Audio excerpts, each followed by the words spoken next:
Representation will be problematic, no matter how you cut this. You said that you aren't interested in rep by pop, and for good reason. Demographics are an unstable consideration, and the communities in most dire need tend to be numerically disadvantaged. You said that this will go by region, but this clarifies little. Will each region receive the same number of seats? Will reservations rechristened as municipalities each contribute a representative? If so, the absurdity of history will rear its ugly head. The balance will somewhat resemble pre-Reform Act Britain, with tiny rural hovels like Chapel Island First Nation, and bona fide cities like Six Nations Reserve receiving comparable recognition. The creation of further subdivisions will be necessary, and population would be the most intuitive criterion. It'll be a nightmare, and I don't envy you.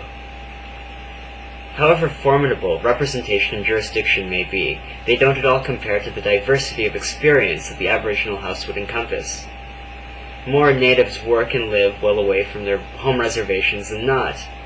Their priorities are much more consonant with the off-res representatives than with their cousins back home. Organizing along regional and tribal and community lines would be far from clear-cut. The experiences of Cree and Mi'kmaq living in Toronto would be similar, but their legislative interests are quite different. Native Canadians are ultimately a fictitious community, and therein lies the problem. Splintered, historically disparate, and with only a preliminary sense of common identity, the experiment of self-government will necessarily become an experiment in social engineering. This makes your decisions all the more critical. Maintaining a democratic apparatus such as this with such a large and growing non-resident constituency would be a miracle of statesmanship. How would the off-res band members be kept abreast of developments in the Aboriginal House? How will they be kept engaged?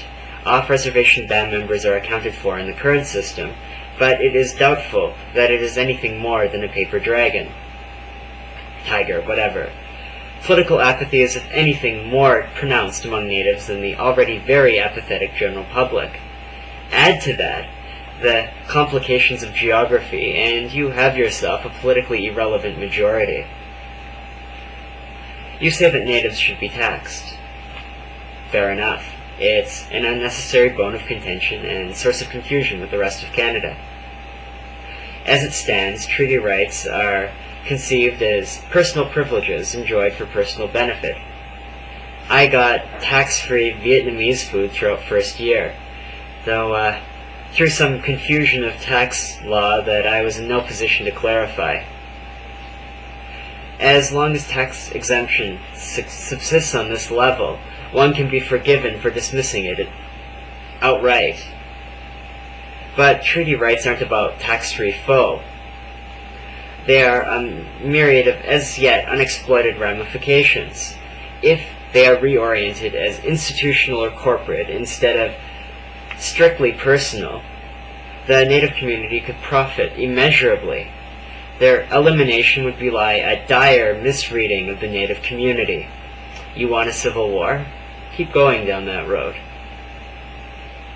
Of course, the reservations are our primary battlefield.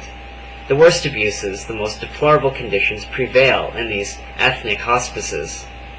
The failure of our reservations as communities has led to the metastasization of the problem in the form of native ghettos in our cities. They are the first cause in this shameful sequence. They are also an intractable political quagmire, self-strangulating thickets of corruption, xenophobia, and defensive nihilism. A lot of people have a vested interest in the status quo, and by and large, they are native. Sure, reservations are technically part of the domain of the federal government, but the Department of Indian Affairs has proven to be supine in its dealings with its clients, the chiefs, time and again. My grandmother likes to say that they give us enough rope to hang ourselves with. If you keep throwing money at the problem in this wasting game, it will eventually disappear, right? Bill C-31 has seen to that. The Aboriginal House will inherit the attitudes and expectations fostered in this system. Of course, The very same things would probably nullify the possibility of an Aboriginal house. You cannot approach this issue as a reformer. You must come arrayed as Vlad the Impaler, and lay waste to the egos that stand in your way. The current system must be mined with extreme prejudice before the business of creation can be tended to. Petty dictators will not voluntarily submit to plans greater than their patrimony. They must be brought to the heel. It is a role I have been